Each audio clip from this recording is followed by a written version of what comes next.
سڵاوی کامەران حاجی عومەر و تیمی باسی ڕۆژتان لێبێت ئەم جارە باز لە گرانبوونی هێلکە دەکەین هێلکەی مریشک لە نێو هەرێمی کوردستان بە تایبەت لە هەولێر وەک پایتەختی هەرێمی کوردستان چەند هەفتەیەک بەر لە ئێستا یەک تەبەقەی هێلکە بە 4.5 تا 5,000 دینار بوو بەڵام ئێستا ئەزمەیەک دروست بووە پرۆژەکانی هەولێر و کوردستان تاوکو ئێستا نەیانتوانیوە وەک خۆیان دەڵێن پرۆژەکانیان لە کار کەوتووە و ڕێگەش نادرێ هێلکە لە دەرەوەی هەرێمی کوردستان بێتە نێو هەرێمی کوردستان دەمانەوێت بزانین هۆکارەکانی گرانبوونی هێلکە چییە؟ بۆ دەبێت لە ماوەیەکی کەمدا هێلکە گران بێت چێن ئەوانەی هێلکە بە قاچاق دەهێن و هێلکە بە قاچاق دەفرۆشن.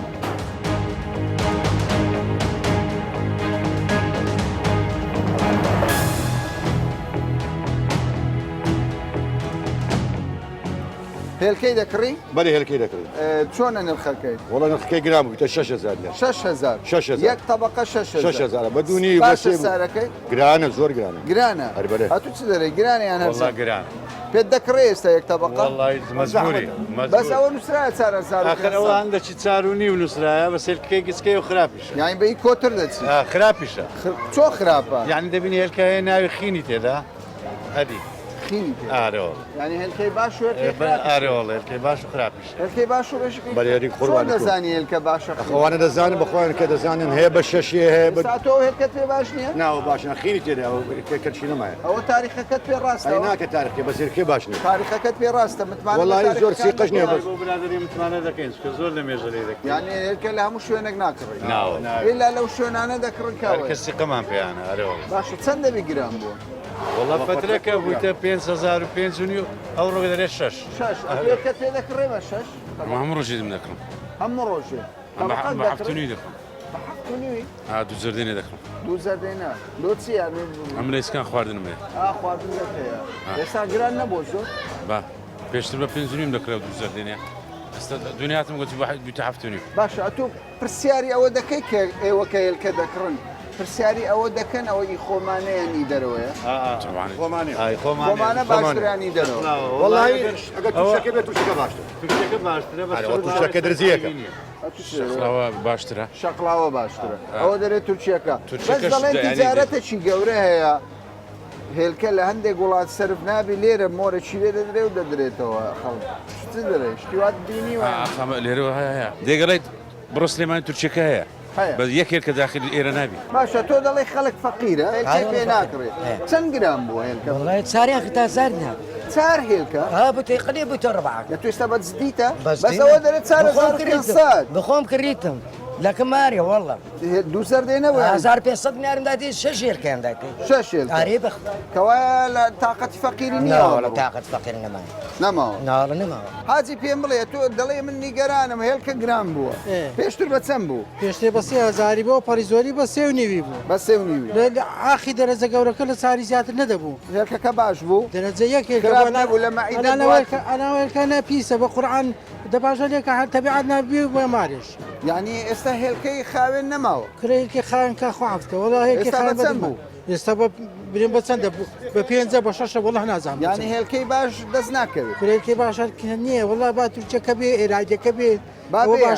بادی کاکە تۆ دەڵێ حاجی ژیان یەک دەقە بەڵام خاوەن پرۆژە دەڵێ بە ملیۆن دینار دۆلارم سرف کردووە هێلکە لە دەرەوە بەم زەرەکە ڕاست نییە کاکە ڕاست نییە ڕاست ناکات. ئەنی باشە لۆ دەوابینی وەچی باشە لۆ ئەوەی بە 3,000 ناداتە خەڵک. ئەدی ناوەخۆ مەسرەفی نییە کرێی پاری لێ نادا. مەسرەفی کمترە هەموو شتێکی کمترە لۆ بە 3,000 ناداتە خەڵک. کەوای فرت و فێرەکەی مامەستا تۆ دەڵێ چی سەبارەت بە مەسەلەی هێلکە؟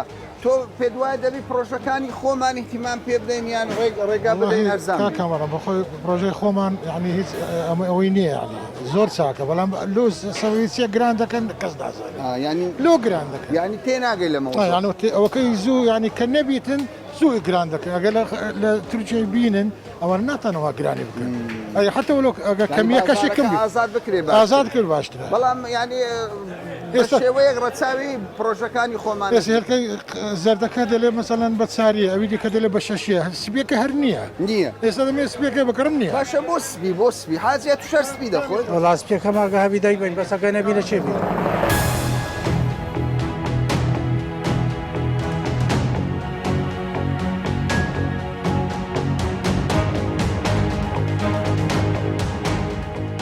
دوکانەکەت داخستووە بەێ بۆ کار چییە لەسەر سەری هێلکەیان ناوە لە ساری هێلکەینە لە سەگرانی نیە لەسەر پیسینە دەرێ سەحە دەرێ دەبی بەڕادیدانی دوکانەکانی مەژەمە چ سارە لێرەنی هێلکەی دەفرۆشین زارەکیان قەپاتکە کردیتمان و ئەو زارە دیسان لێیان قەپات کردینەوە دەرێ دەبی بەڕادی لە ژۆرێدان هێلکە لەنا بەڕادی باشە ئێستا بۆ خۆی بوویتە ئەزمەی هێلکە ئازمەی هێلکەیە ئێکوانەش سەرچاوی دابینکردنی هێلکەیە لە شێخەڵ ئەمە لە شێخەڵای یەکەمین لۆ هێرکە فرۆشتنی فەقیران هەمووی هەولێر لەمە دەکرێت لێرانە جێ فەقیرانە باش ئەوە بووە ماگونی وەک لەمەی قەپات قەتی هێلکە لۆ گران بووە هێرکە کەمە لەبەرەوەی گران بووە هەر بەڕاستی کەمە ئارێ وەڵا یان هەر تیجارەتە وەڵاهی کەمە لەبەوەی گران بووە یان تیجارەت نییە نا ئەمە ڕۆژانە ئەوە بەخۆی هێرکەی هەولێرەیە باشە ئەتو چەند ساڵە دوکانداری بەڵێ. هێلکە لە دەرەوە بێ باشیان نێ وەڵاهی بێ ئەگەر بێتن هەرزان دەبی لۆ خەرکەکەی باشترە بێ زیاد دەبی هێرکە هەرزانە بی بەرام کە نێت نیش هێرکەی دەوازنەکانی خۆمان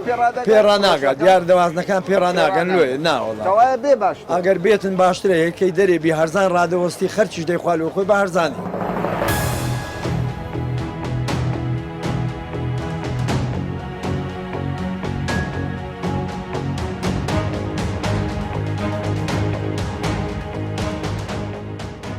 تۆکو فرۆشیاری هێلکە و بەرهەمەکانی تر بۆ هێلکە بۆ تەزمە بەڕاستی هێلکە پێش ماوەیەک پێش ئێستا زۆر بوو ئێستا هەر نمایە لەبەر چ بە خودای نازانم ئێستا بە تەنیا هێلکەی سۆر لە بازاڕی هەیە هێلکە سپێکە چی لێ هات نازانم جەماعەتی ڕقابەی کا لێیان دەپرسم کا هێلکەی سپیلۆ لە بازاڕی نما ینی پێشترەکەی سپی هەبوو سۆریشە بوو طبعاً سۆر هەبوو سپی بوو ئێستا بە سۆرەکە لە بازاڕی ئەویت کەش بە قاچاق دەفرێتەوە سپیەکە سێلکەی سپی بە 65,000 دیناری بە قاچاق هەیە بە قاچاق بەرێ بە قاچاق هەیە بڕۆ لە زۆر دوکانداران دەست دەکەوی بە 65,000 هێلکەی سپی 65,000 بەرێ چەندی پاراتۆتە سەر زۆری هاتە سەرێ مەسەلەن بەخۆی 49,000 سعری حکومەتە ئێستا کە 65,000 دینار باش ئێستا گەر یەکێک بێ هێلکەی سپی بکڕی نییە ئێستا عالیە نییە هەیە بە قاچاق هەیە زۆرەکە چییە؟ سۆرەکە هەیە بە سۆرەکە خەلکی من هێلکەی سۆر ناخوا ناخواتن ناخوا. بە چەندە ئێستا و هێلکەی سۆر؟ هێلکەی سۆر ئێستا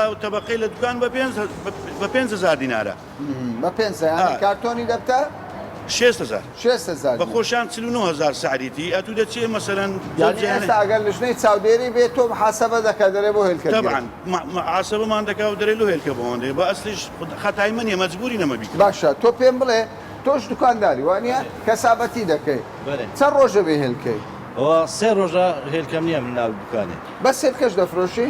نه مارکێتە مارکێتە هەموو دێ دەڵێ کاکە هێلکەم بدێ دێتن هێلکەی دەێ هێلکەی سپی هێلکەی سپینە هێلکەی سۆرم هەیە هێلکە سۆرەکەی خەرک ناخواتن بەڕاستی نازانمە هێلکە سپێسی لێ هاتەتە ئێستا توش هێلکەی سپی دەپرسی ئالێ وڵا هێلکەی سپی ئەوە چییە مەوزوع هێلکەی سپی چییە و هێلکەی سپیە؟ مەوزوع ئەوەیە ئێستاکە هەیە بە قاچاق هەیە بە 65,000 بە 4,000 بەدەست دەکەوی چێ دەیفرۆشی خەڵکێک خەڵکێک هەیە دەیفرۆشی لە گومرێک لە سەدڕی ئەوانە هەیە هەر ئەوش بە قاچاق ینی بە ئاشکرا نییە هەیتیان لە دوکانەکە هەیتیان کەم هەیە بەخۆی کە نایەتن کەم دەبی کە کەمیش بۆچی قاچاق لێ قاچاق چێ مخدراتە مەسەلە چییە خۆوە؟ وەڵڵاهی ئەوجا ئەوانە دەزانن ڕێ نییە نازانم چیە لەبەر چ نایەت تو فێرە شتێدا شتێکی تێدا بەس ئەمە نازانم چێ من دوو هێلکەم لە بەردەستدا بەێ ئەوە چیانیان قاچاقە؟ ئەوە قاچاقە کو دەزانیەوە ئەوە سپیا سپی قاچاق قاچاق بووە باشە پێت وایە ینی کێشەکە لە چ سەرچاوی گرتووە ینی کێشەکەچی ئەمە قسەی زۆر لە بەرپرسانی ئەو بوارە دەڵێن کاکە ئێمە پرۆژەی زۆرمان هەیە پرۆژەکانمان دەتوانێت بەرهەمی کوردستان دابین بکە ئێستا بە پرۆژەشمان هەیە بە قاچاقیش دێ هێلکار ئەزمێت چیە مەسەلە؟ کاکەمانە تەنها ڕێگا ئەوەیە ڕێگەی تو چا بکرێتەوە بکرێتەوە بەڵێ جانەکەم ئازاد بیان بەڵێ بەڵێ ئازاد بێتن ئەو ڕۆتیجارە لە هەموو وڵاتە چی دەبی ئازاد بی هیچ معنای نییە لەبەر شەریک ڕێ تو چا قپات بکەیت لەبەر یەک شەریکە بەڵێ شەریک بەس چۆن وایە ئێستا کابرا جێلێ کاکەوە چیەوە دوژمنداریمان لەگەڵ دەکەم قسەکەی جوانە دونیا چی مێ دەرێ نەیدایم بە تۆبزی 5 کارتۆن نیو ئەتیکۆی نایتە ناو شەریکەی نیو ئەتیکۆ بە شێوە هەولێرە گەورە گران دەکات بەش ناکە بەش ناکە کاکە نیو ئەتیکۆ دەکات 150 کات چەندمان پێ کاکە تاجیر هەبوو 5 ڕێ لێ دێنە ئێستا کە فەقیری هیچ ناینی تۆ پێ بڵێ فێڵەکەت چییە فێرەکە چیە یاری معقولە کۆمپانیایە ئێستا تۆ هەر کەسێک ئەو قسە بکەی باوەڕ دەکەی یەک پرۆژە بێ کۆنتترۆلی بازاری کوردستان هەیە پرۆژەکان هەیە یەک دوو پرۆژەنە بەس ئەوان ئەو ئینتاجیان نییە نیتیان ئێستا هێلکە لە کۆی بە 30,000 دیناریە لە هەولێری بە 65,000 دینار چۆن وایە و سەرەیە کاکەمەران دەتوانانی بەدواداچین لۆ بکەی ئەگەر سپێنی هێلکەی تووچات بە 3.5 بوو ئەو دەتوانێت قەپات بکە بەڵام نایەلی بێتن بەخۆی بەردەوام ئیشەکەی خۆی دەکا بە کەمیش بی دەستە دوێ ئێستا کە هێلکەی سپی ئەگە بنێتە مووسێ بە 5,000 کەپتە بیفرۆشی زۆری پێعتیادیە بەس نایتە ئێرە لەوەی ساری نە چۆن لۆ بەغدای و لە مووسێ جەماعەتی بەغدای ئەوانە جنوب دێن بار دەکەن بە زیاتر لێرە هێلکە سپیەکەی نافرۆشن گرانتر دەکڕن گرانتر دەکەن بەرێ باشە من تێناگەم ئەو برادرە دەرێ لە مووسڵ ئەرزانترە ئەوی کە دەرێ یعنی لە هەولێر ئەرزانتر ئێستا لە بەغدایش 70,000 هێلکە لەبەرەوەی هێلکە ئێرکەی ئێرانی نایە بەشی ناوەخۆی ناکە هێلکەی ئێرانی بەشی ناوەخۆی ناکە کەوایە لێرە کێشە مەسەلە بەس کوردستان نییە بەس هێلکە ئێستا کە لێ بگەڕن هێلکەی تورکی بێتن سعری هێلکەی زۆر دادەبەست بۆ ڕێگا نادە عێراق بۆ کوردستان ڕێگا نادە والله ئەوە دەسەڵاتی حکوومەتی خۆمان ئەمریکا فرۆشی ئەمە ڕۆژێ ئەمە ئەلێروکانم بە مفرەت ڕۆژی 70 کارتون 80 کارتون فرۆشتنمان هەبووە فەرمەمە دونێ ناپێرە چوویمە 3 کارتون هێلکەی دایتم ئەمە 3 کارتون هێلکەی بدەمە چی ڕەنگە سۆریا زۆر سپی هەر نییە وجودی نییە سپی بوتە ئەزما سپی ئێستا فەرم و 7 ڕۆژ پێش ئێستا 500 کارتون هێلکەیان بۆ گەنی بوو شەریک باشە ئەو سپی چی لە ئێستا لۆ هێلکە سپیەکەن لەمە ئێوە لە هێلکەی سپی پرسیار دەکەن خەڵکی ما هێلکەی سۆر کەم دەخوا هێلکەی سپی زیاتر دەڕوە تۆ کیات هەیە بەڵێ جان ئیشی هێلکە دەکەی بەڵێ ئیشی تو چییە ئیشێ من بەس لە دەوازنەکان هێلکە هەبی بکڕم و تەوزەی مارکێتەکان بکەم باشە داواجینمان زۆرە داواجینمان زۆرە بەس کە نەماندنێ نەماوە تقریبا مانگێک پێشتا دەچوین هێلکە ئەوەندە زۆر و ماشەڵا سپی هەر زۆر بوو ئێستا بڕۆ سپی لە بازارێ نییە چی هات ئەجەوە پرسیارەکە لێ نییە و پرسی نازانم ئەگەر نا ئێستا بەس سۆرەکەن سوورەکەش هێلکەت کڕیوە لە وێرزانترێ ناوەڵاوە ئێستاوڕۆ بێ شکار بسەوە ماڵێ نییە ئەتاڵارێ بەخوا داواجنەکان گەڕای نەبوو گەڕای نییە تەلەفۆن دەکەن ڕۆژە بێکاری وەڵی دوێنێ سوێن لە سەمنێ 5 کارتۆن وتووە دەڵێ کارتۆنی 1000 نەر خێر بڕۆشە آخر 5,000 چی بەس دەڵێن کاکە پارێ و گاز دەڵێن ئەم گۆشی استقلال دەکەن لە معمەل بە 49تان دەدەنێ لە پرۆژەکان دەیفرۆشنەوە بە 60 وەڵا حەقوێ بە 60 بدەینەوە آخر 5 کارتۆن ئەگە 5 کارتۆن حەقوێ بە 60 بدەمەوە چی لێکەم 5 کارتۆن ئەگەر بە 2000 خێر بێتەکە 10,000 آخر 10,000 پارێ و گازی دەرناسی دێچم کەم ناچارم وەڵاگەروابی بەزم دەنێ تۆ چاوەڕێت دەکرد هێلکەت بۆ بێنێ بڵێ چاوەڕێمان دەکردی وێساش دەچین چاوەڕە دەکەن لە شەریکەکان ڕادۆست سڕی دەگرین تایەوارە 2 کارتۆنە 5 کارتۆنە نازانین ئەگەر هێلکەی قاچاقە بوو لە بازار هەردەی کڕی ناچارین بکڕین مشتریەکان داوا دەکەن قاچاق نەبی مەجبوری ئەی تاریخەکە ئەگەر تاریخی مەزبوط تاریخیان عیبی نییە تاریخەکە هەمووی مەزبوطە مشکلیش بی تاریخی نوێی لێ دەدرێت مەزبوط دەکرێت طبعا هەموو شتێکیان هەیە بەس هەشە مەسەنەوە بەچ نوێی دەداتە من لە پشتۆش بە 6 ساری دەفرۆشی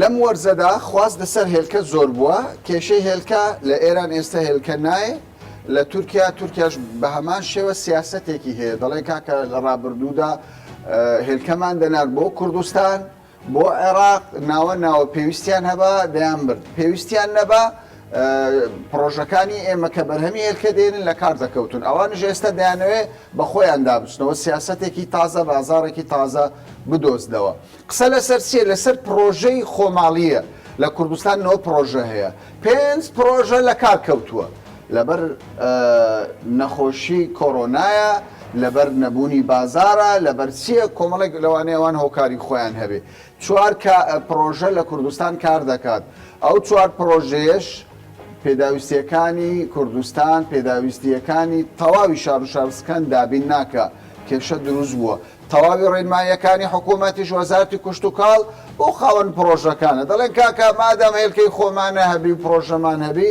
ناکرێ ئێمە هێلکەی تورکی هێلکەی ئێرانی هێلکەی ئۆکۆڕانی بێتە نێو کوردستان ئەم بەڕێزە خاوەنی پرۆژەیەکی گەورەیە لە کوردستان من لەوە دەست پێ دەکەم یعنی حکوومەت ڕێنماییەکانی لە قازانجی ئێوە دەڵێن کاکە نابێ پرۆژەکانی خۆماڵی زەرەر بکەن ئێوەش ئێستا بەرهەمەکانتان بەشی ناوەخۆ ناکە چی دەکەن ئێستا ینی چ بکرێ باشەوە هێلکە گران بوو هێلکە کە گران بووە بە شێوەیەکی گشتی عالەمیان گران بووە نەک بەس لە عێراق لە کوردستان گران بووە جیهانی گران بووە هێلکە پێش مانگێک لە تورکیا کارتۆنی بە 15 دلاری بوو ئەو ڕۆ هێلکە لە تورکیا کارتۆنی بە 33 دلارە لە تورکیاش گران بوو یان جارێکی دیکە ئەگەر ڕێژ بدرێتەوە گرانترە چونکە لەو گران بووە مواد ئەوەلی گران بووە موادی عەلەفی گران بووە موادی علەفی بە شێوەیەکی گشتی لە عالەم گران بووە سۆیا پێشان تەنی بە 450 دلاری بوو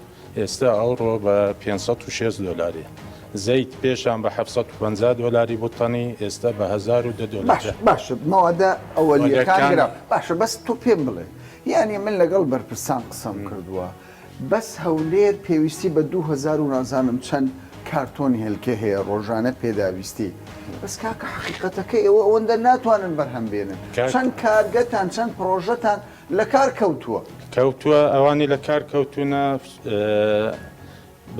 لەبەر هۆی یان نەخۆشیە یان عمری مریشکەکانیان بەسەر چووە کە بەسەر دەچێت دیسان وەزبیت نوێ داخل دەبی کە داخل دەبی و ماوەی دەوێت 120 ڕۆژ حتا دێتە ئینتاج لەبەر ئەوەندەی تاخیربوونەك لەوانەیە لە ئینتاج بووبی باش هەند یەک دوو پرۆژە توژی نەخۆشی بوونەوانە تەبان دەبی لە بیدایەتەوە دیسان دەست پێ بکەن دەست بە پاکردنەوە پێداویستی ناو خۆتان پێدابین دەبی یان سنوورەکان بکەینەوە کاکە هێلکەی با بێدانە ئەگەر هەموو پرۆژەکانی کوردستان ئیش بکە بە تاقەی خۆی نەک بەسی بەشی کوردستان بەشی هەموو عێراق دەکە هەمووی دەکە یەک مەشروعمان هەیە کە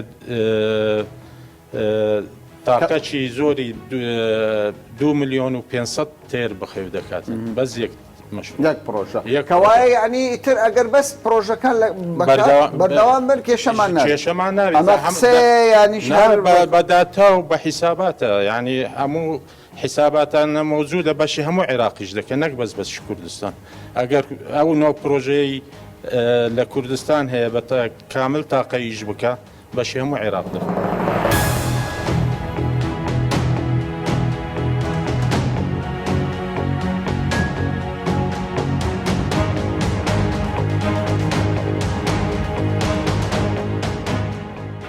سەبارەت بە هێلکەی سۆر هێلکەی سپی کە لە بازار نرخی جیاوازە خەڵکێک پێی وایە هێلکەی سپی بەتامترە خەڵکێکیش پێی وایە هێلکەی سوور بەتامتر بێ ئێمە هاتووینەتە بەڕێوەبەراتی ڤێتەرنەری لەگەڵ دکتۆرە پسپۆڕەکان قسە دەکەین بزانین ئەو جیاوازە چییە بەڕاست کە هێلکەیەک ماوەی بەسەر دەچێت چ گۆڕانکاریەکی بەسەردادی ئەو هێلکانەی کە وەک دەگوترێت بە قاچاق دێتە کوردستان هێلکەکە تەمەنی بەسەر چووە ئەکسپایر بووە هاوڵاتێک چۆن بزانێ هێلکەیەکی تەندروست لە هێلکەیەکی قاچاق جیا بکاتەوە.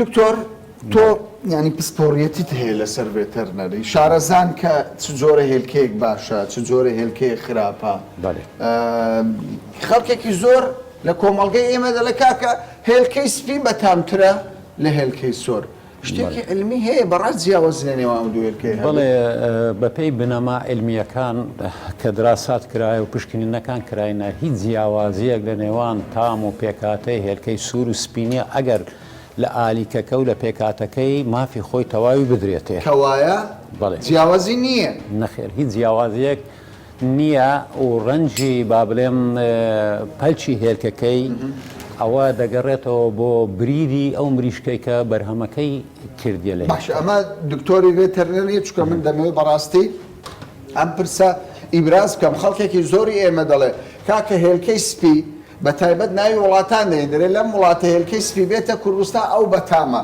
هێلکە سۆرەکە بەتام نییە بە پێچاوانەوە لە بەغدا و باشووری عێراق هێلکەی سوور دەخۆن دەڵێن بڕوامان بە هێلکەی سپی نییە بەڵام ئەمە دکتۆر ماماندا دکتۆری ڤێتەرنەریە پسپۆڕیەکی تەواوی هەیە دەڵێ کاکە جیاوازی لە نێوان هێلکەی سوور و سپینیە باشەوە نەفسیە مەسەلەکە دەرونیە دکتۆر شتێکە وەکو کللتورە لە ناو خەڵکەکەی خۆمان ئێستا لە بابلم لە کوردستان هێلکەی سپی مەرغوبە لای خەڵکەکەی بینەما لە باشووری عێراق لە پارێزگاکانتر هێلکەی سوورەکە یان با بڵێم ئەسمەرەکە مەرغوبتر باشە پێم بڵێ بەڵێ هەندێک هێلکە بە قاچاق بێتە کوردستان دەڵێن تاریخی بەسەر ڕۆیە کەس نازانی مۆرەی تەق تازەی لێ دەدەن ڕاستە بەس پێم بڵێ دکتۆر هاوڵاتیەک چۆن بزانی ئەم هێلکەیە کۆنا یان تازەیە ڕاستەکەی جیاکردنەوەی هێلکەی کۆن و تازە هەندێک زەحمەتە بەڵام هەندێک شت هەیە دەتوانرێت بکرێ یەک لەوانە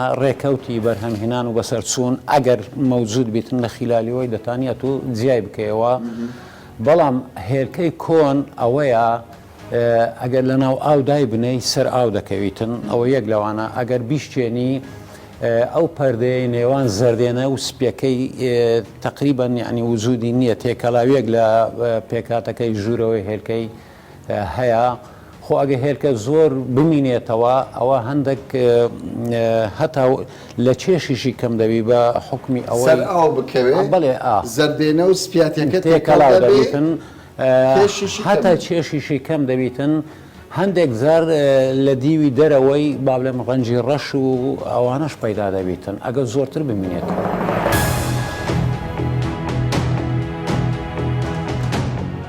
بەشی زۆر لە کاسبکاران و هاوڵاتیان دەڵێن ئەگەر ڕێنمایەکانی وەزارەتی کوشتتوکاڵ و ینی لایەنە پەیوەندیدارەکان نەبێت سەبارەت بە ڕێگریکردن لە هێنانی هێلکە بۆ نێو هەرێمی کوردستان ئەوە هێلکە بۆ هەر تەبەقەیەک دەگاتە 3000 تەنانەت کەمتریش چونکە لە زۆربەی وڵاتان هێلکە زۆرە نرخەکەی ئێستا بە بەراو لەگەڵ نرخی وڵاتان لە ئێستا گرانترە دەڵێن ڕێنمایەکان وا دەکات خەڵکێک پەنا باتە بەر هێلکەی قاچاق و خەڵکێک قازانج بکە دواتر ئەو هەموو قازانجەش دەکرێت لەسەر گیرفانی هاوڵاتیان بی ئێمە لەگەڵ بەڕێوەبەراتی چاودێری بازرگانی قسە دەکەین بابزانین ئەو ڕێنمایانە لە قازانجی چێ بۆ دەبێت ڕێنمایی یەک دەربکرێ هێلکە بگات بۆ هەر تەبەقەیە بگات بە 6,000 دینار.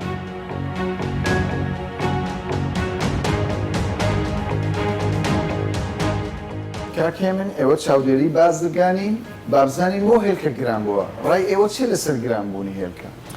لەم وەرزەی ئێستا خواست زۆر بووە لەسەر بەکارهێنانی هێلکە دیارە لەو موسمەی ئێستا کە بەرهەمە شیرەمەنیەکان کەم بوونەتەوە لە کاتی کەەوە بەرهەمە شیرەمەنیەکانیش کەم لە تۆ خوا زۆر دەبێت لەسەر بەکارهێنانی هێلکە لە هەمان کاتیشدا قوتابخانە و خەریکە کۆلیژەکانیش دەبنەوە لەم وەرزە زیاتر خواست زۆر دەبێت لەسەر لە هەمان کاتیش بەرهەمی پرۆژەکانیش کەمەک دابەزیوە پێشتر بەرهەمەکانیان سەروی 2000 کارتۆن بوو هەولێر ڕۆژانە پێویستی بە زیاتر لە 2000 کارتۆن هێلکە هەیە بەڵام ئێستا بەرهەمەکانیان لە نێوان 1500 تا 1600 کارتۆن فەجوەک دروست بۆ فەراغ چۆن ئێوە وا دەکەن ئەو فەراغا پڕکەنەوە یعنی ئەوە پێویستی بە ڕێنمایی تازەیە بە کۆبوونەوەیە پێویستی بە موافقەی ئەنجومەنی وەزیرانە یاخود مەسەلەکە شتێکی ڕۆتینە دەکرێت ئەوە بە ئاسانی ئیجازە بدەن. ئێمە لە هەنگاوی یەکەم نووسراومان کردووە بۆ ئەوەی کەوا هاوردەکردنی هێلکە بێتەوە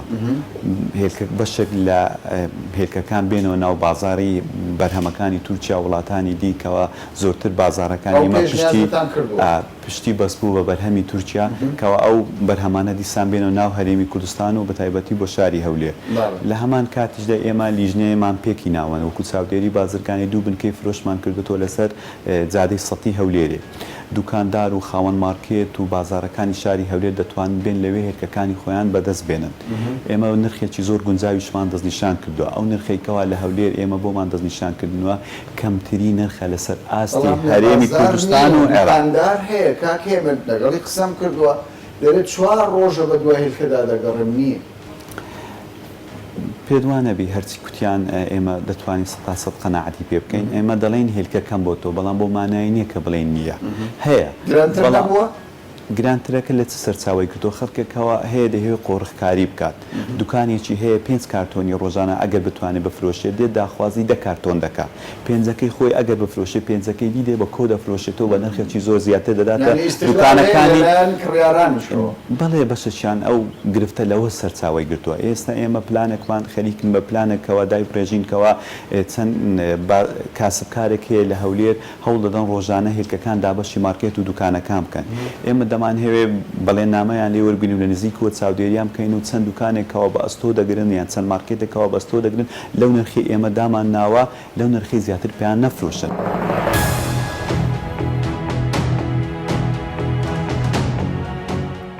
قەدەغەی هێنانی هێلکە بۆ نێو هەرێمی کوردستان وەک وەزارەتی کوشتتوکاڵ باسی لێوە کردبوو دەڵێ لە پێناو برەودانە بە پرۆژەکانی خۆماڵی و بەرهەمەکانی خۆمانە برەوی پێ بدرێت بەڵام وەک ئێستا دەبینن نرخی هێلکە گران بووە خەڵکێکە ئیش لەسەر قاچاق هێنانی هێلکە دەکات قازانجێکی زۆر دەکات نرخەکەش لەسەر هاوڵاتی بۆ یەک تەبەقە هێلکە 2000 دیناری هاتۆتە سەر بەڕێوەبەراتی چاودێری بازرگانی دەڵێ دەبێت ڕێنماییەکان بگۆڕین پێویستە هەندێک ڕێنمایی تازە بدەین کە هەم لە قازانجی هاوڵاتیان بێ و هەم لە قازانجی خاوەن پرۆژەکانیش بێ دەڵێن کێشەکە کاتیە و لە داهاتوودا چارەسەری بۆ دەدۆزینەوە ئێمەش چاودێری دۆخەکە دەکەین و هەوڵ دەدەین باشترین بژاردە سەبارەت بەم کێشەیە بۆ ئێوە بخەینەوە تا باسێکی دیکە و بابەتێکی دیکە بەخواتان دەست پێ.